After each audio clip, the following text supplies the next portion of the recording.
Y'all gonna get sick of me in this heating pad today, and I don't care because I'm healing from brain surgery, so mind the business that pays you, and it's never mine. I just had to get out that way because y'all know how them trolls be on the internet. All jokes aside, my ex, my ex, my ex really said this to me. Yeah, I just don't be out here giving it out like that because it's so good. Oh, it's so good. It makes the girls go crazy.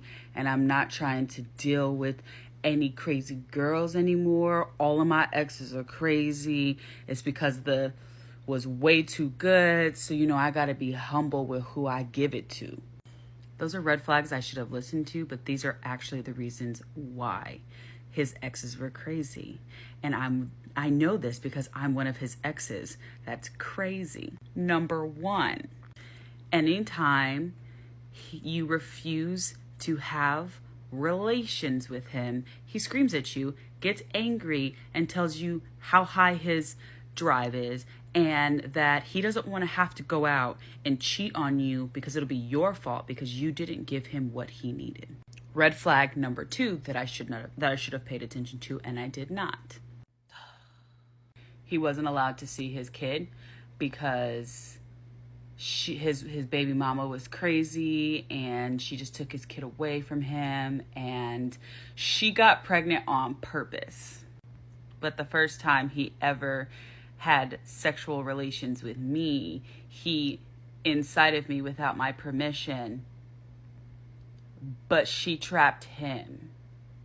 Anyway, that's a different conversation. And I just know y'all about to be in the comments. You know you need to pick better men. This is your fault. You chose this man.